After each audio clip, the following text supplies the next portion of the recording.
So I'm assuming that your bathroom does not have knives. Did you have a knife in your pants? I did not.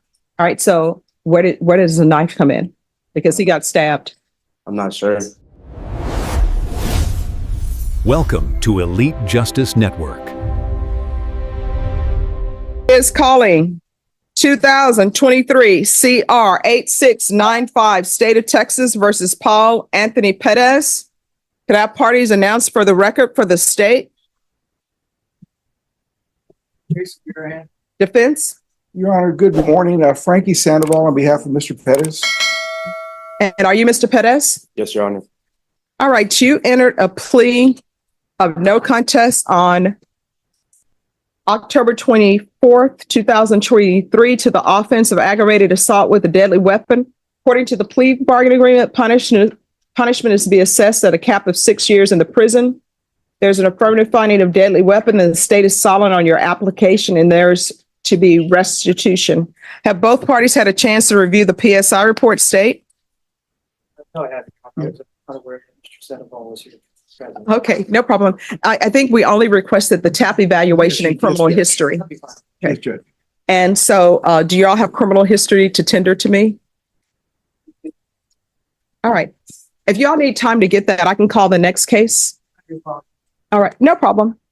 Your Honor, if I may, on behalf of Mr. Petz and for efficiency purposes, Your Honor, although PSI was not done, the TAP evaluation was done, and there was a notation on there about him being slightly motivated for treatment.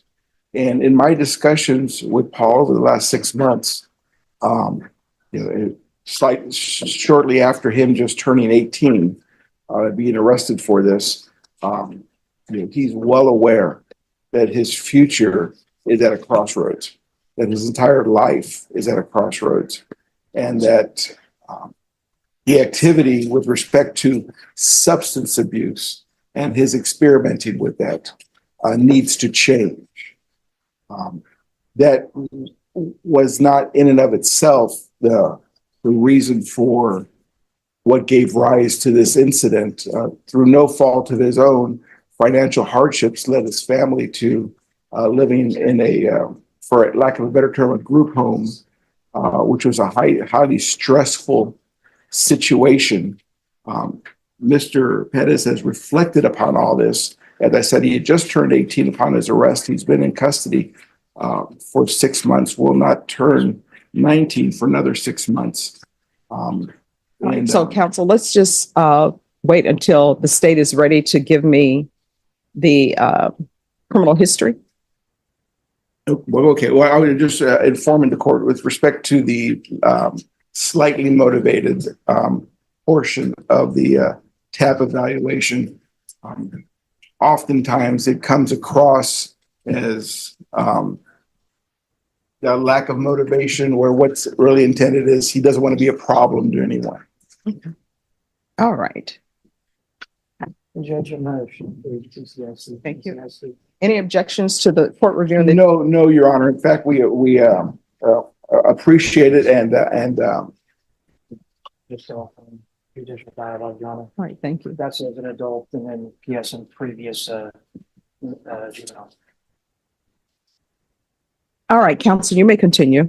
And Your Honor, Mr. Petz presents himself, and I say Mr., it really should be, as I said, it should be Master Petz, presents himself seeking a chance from this court as an adult under the criminal justice system.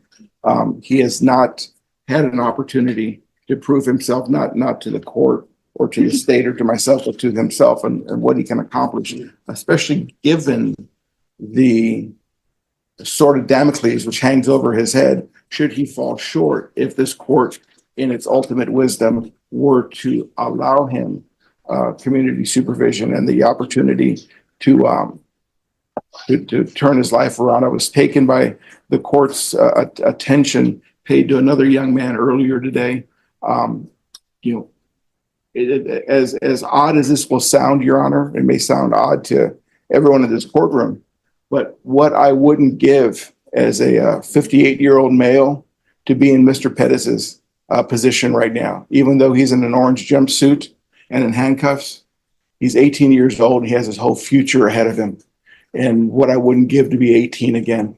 And if he only knew now what I know and what we the judge is far away from my advanced years, but what we now know, and it's given the totality of the circumstances of this young man's life.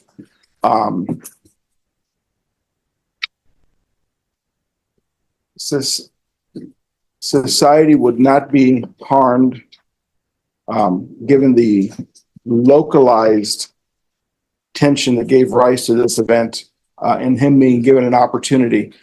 And if that opportunity also includes, we've discussed, Mr. Pettis and I, the necessity of some sort of substance abuse treatment, even inpatient, to begin the process to allow him to, again, not prove himself to this court or myself or Judge Garahan or anyone else, but to himself that this is not him. And it does not have to be him, nor does it need to define him. And Mr. Pettis presents himself to this court. Should the court have any inquiry, or should Judge Garahan have any inquiry of him? All right. State, you're silent on the application, but according to the plea, it's a cap of 6 years. That is, it's a cap of 6 years silent. Oh, and you're silent on the cap as well? Yeah, yes. Okay. All right. Has anyone had any contact with the complainant? He had some previous contact, Your Honor. They're aware of the, All right. Anything you wish to say, Mr. Pettis? I just want to say that I know what I did was wrong, and I'm very sorry.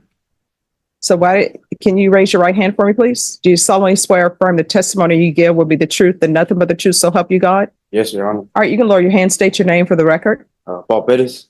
All right, so what were you two arguing about? We weren't arguing about nothing. I literally just got out the shower and he attacked me. That's not what it says in the stipulations. That's what it should say. That's not what it says. Do you want a jury trial? No, I don't. All right, so according to the stipulations, it doesn't say you were outside and he attacked you. So you say you just got out of the shower and that's when he attacked you. I need you to say yes or no. Yes, Your Honor. All right. So you just get out of the shower, and I'm assuming you're nude because I don't know anybody who showers with their clothes on normally. So you were showering with no clothes on. Am I to assume that? Yes, ma'am.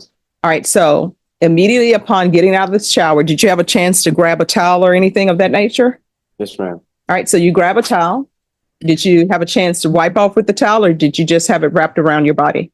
I had a chance to dry myself. So you dried yourself. Did you have a chance to put on clothing? Yes, Your Honor. So you put on your clothes.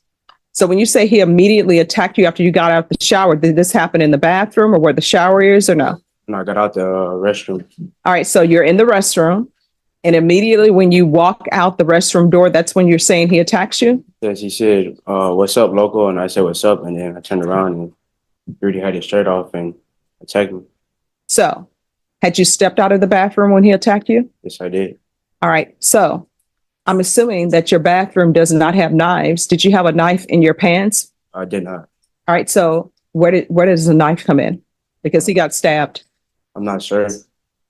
Well, I mean, it says you had a knife. So from the time you're saying he attacked you in the bathroom, you dry out, you come out, there are no knives in the bathroom. So where did you get the knife?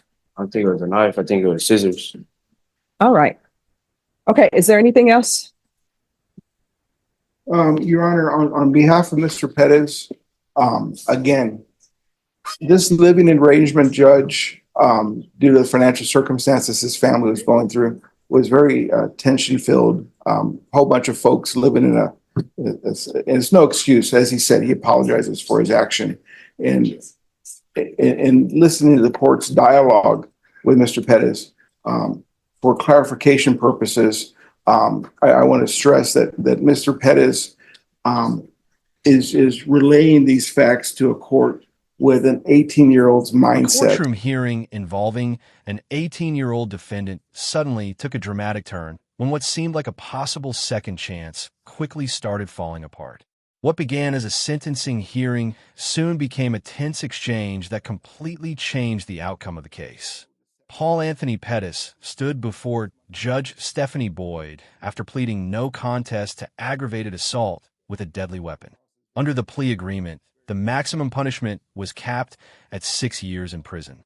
His defense attorney painted the picture of a young man at a crossroads, someone dealing with financial hardship, unstable living conditions, and serious pressure at home. The defense asked the court to see potential instead of only mistakes. They explained that Petz had just turned 18, had already spent months in custody, and still had his entire future ahead of him. His attorney argued that with treatment and support, he could change his life before it was too late. For a moment, it felt like mercy was still possible. Then Judge Boyd began asking questions. Simple questions. Questions that slowly started changing the atmosphere inside the courtroom. Petz claimed he wasn't arguing with anyone. According to him, he had just gotten out of the shower when someone suddenly attacked him. But Judge Boyd immediately noticed a problem. His version didn't match the agreed facts in the case. The judge pressed further. If he had just walked out of the bathroom, where did the weapon come from? If there were no knives in the bathroom, then how did the victim end up stabbed? The courtroom became quiet. Petz struggled to explain it. At first, he denied knowing about a knife. Then he suggested it might have been scissors. Then came the words that completely hurt his credibility. "I'm not sure."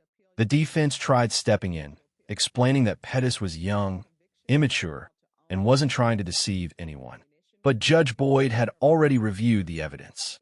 And then came the statement that changed everything. She reminded Petz that according to police reports, the victim had been stabbed so severely that the wound reached the lungs and could have easily caused death. In that moment, any hope for probation disappeared. Judge Boyd denied the request for leniency, found him guilty, and sentenced him to 4 years in prison while giving credit for time already served. Before ending the hearing, Judge Boyd left him with one final message. Use prison as a place to learn, earn an education, and avoid becoming trapped in that life forever. What started as a chance for a lighter outcome ended with a powerful reminder that violent actions can change an entire future in a matter of seconds.